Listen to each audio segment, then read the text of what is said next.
Chers internautes, bienvenue sur le plateau de Tchad Info dédié au dialogue national inclusif et souverain. Nous recevons sur ce plateau des invités, M. Djibril Ngarmiknik, représentant de la province du Chari Bagrimi, et M. Djimrangar Marius, représentant de la jeunesse. Le débat d'aujourd'hui est consacré à la désignation du Premier ministre. Certains préfèrent que le Premier ministre soit désigné par la plénière et d'autres préfèrent laisser au président du Conseil militaire de transition de nommer son Premier ministre, comme proposé par le comité ad hoc. Monsieur le représentant de la province du Chari Bagrimi, pourquoi vous voulez que le Premier ministre soit désigné, soit nommé par le président du Conseil militaire de transition? Merci beaucoup pour nous avoir donné cette occasion de nous exprimer par rapport à cette question qui est extrêmement importante par rapport au déroulement même du DENIS.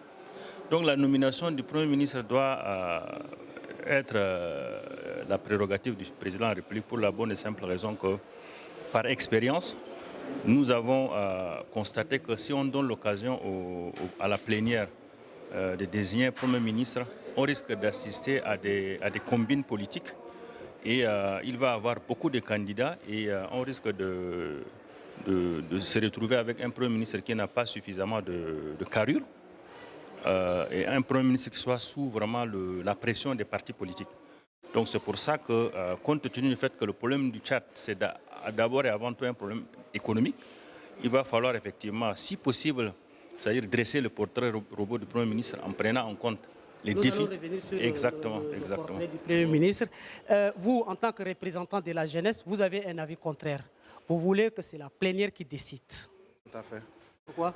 Bon, tout d'abord, merci pour l'occasion que vous nous donnez de nous exprimer.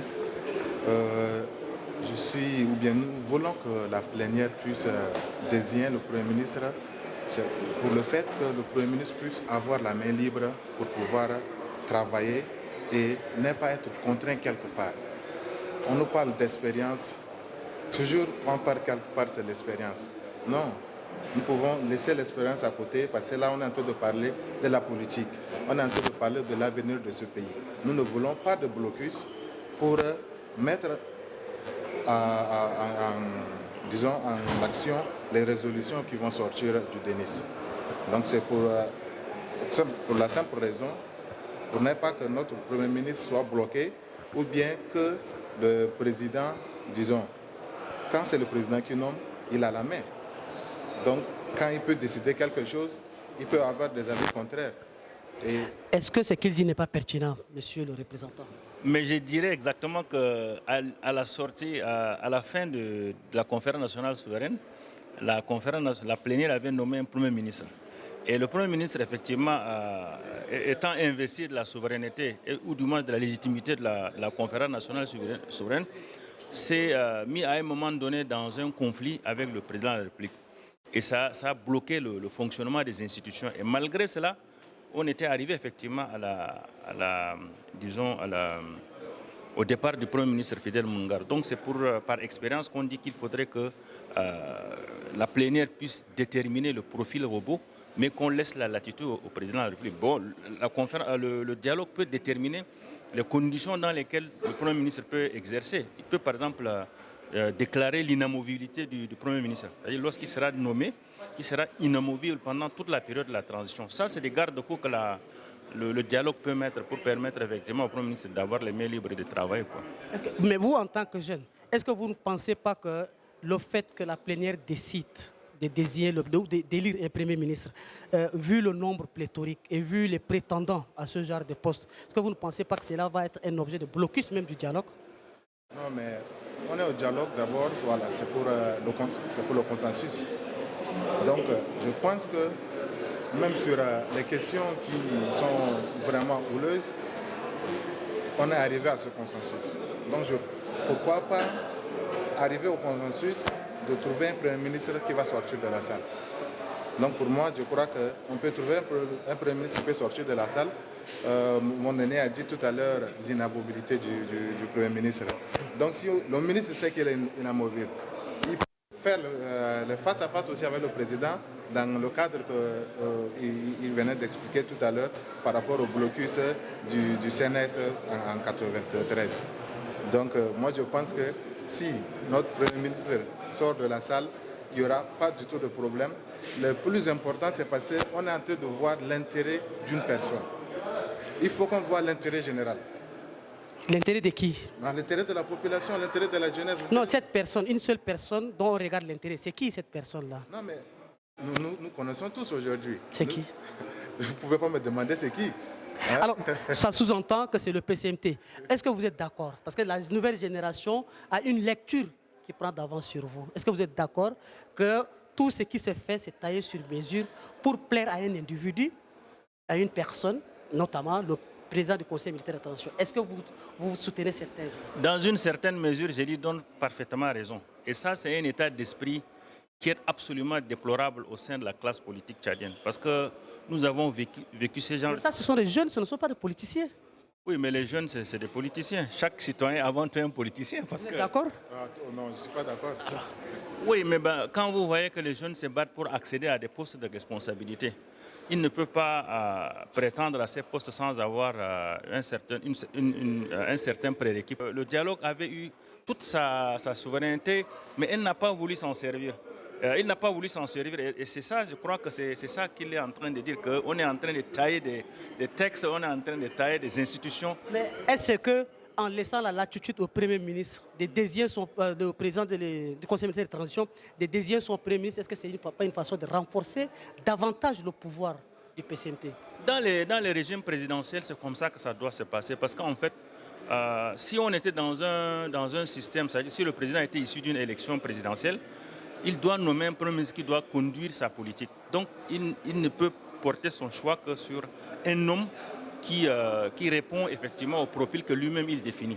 Ça, ce n'est... D'accord. Ben, est-ce qu'aujourd'hui, on ne renforce pas le pouvoir du président du Conseil militaire de transition en tant que jeune? Quelle lecture faites-vous sur ça?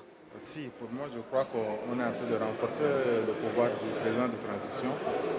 Parce que là, si le Premier ministre est nommé par le président, tout ce que le président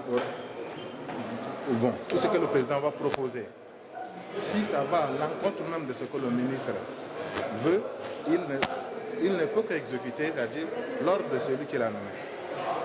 Mais par contre, s'il est désigné par la plénière, il peut ne pas être d'accord avec le président sur ce point et de toute façon, ils peuvent mettre en place... Mais est-ce qu'on ne peut pas vivre une crise de dualité au sommet de l'État?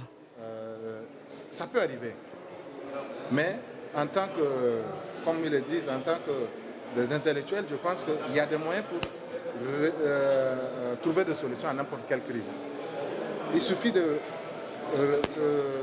rester et discuter pour ressortir les points et aller de l'avant. Parce que si on est en train de voir qu'il y a des problèmes, c'est parce que il y a des intérêts que les gens ne veulent pas laisser. D'accord. Est-ce que vous ne voyez pas une crise de dualité? C'est à cause de ça que vous soutenez cette position où il faut que le président nomme son Premier ministre? Justement, c'est pour ça même que je suis contre la création du poste de vice-président. Ça n'a aucun sens dans la mesure où, quand vous voyez que le président et le vice-président seront élus sur un ticket, ils auront la même légitimité.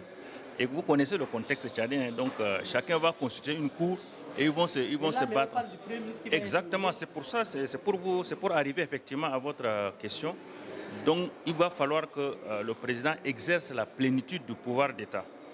Et pour cela, il doit choisir un Premier ministre à qui il doit confier la responsabilité de mener sa politique.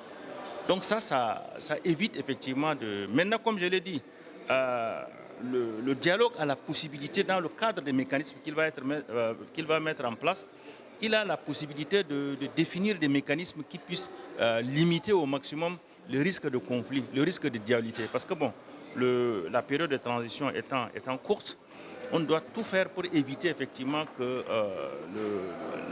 disons, le fonctionnement de l'État soit paralysé par des incompréhensions au sommet. D'accord. C'est possible. D'accord. Merci beaucoup. Merci, monsieur Marius. Est-ce que vous voulez réagir? Oui, allez-y rapidement, en une minute. Je crois que nous sommes là en période de transition. Ce n'est pas que nous étions allés aux élections et qu'on a désigné un président et qu'il va porter le choix sur son Premier ministre. Là, je suis tout à fait d'accord. Mais là, je crois que nous sommes en période de transition et il va falloir respecter le calendrier Et il va falloir qu'on puisse respecter aussi les résolutions qui vont sortir de Nice. Et à mon humble avis, la plénière a décidé que le président du Conseil militaire de transition puisse revenir comme président. Pourquoi pas laisser aussi cette latitude à la plénière de désigner aussi le ministre, le Premier ministre, et ils auront... Et ce qu'ils doivent savoir, c'est qu'ils sont là pour servir les Tchadiens et non se servir eux. D'accord, merci beaucoup. Merci. Merci. Ils sont venus vraiment pour les Tchadiens. Merci beaucoup, merci Monsieur Marius. Chers internautes, c'est tout pour ce numéro du plateau dédié au dialogue national inclusif. Nous vous demandons de nous suivre. Restez connectés sur Tchad Info pour la suite des événements du dialogue national inclusif et souverain. Merci pour nos deux invités. Merci d'être là.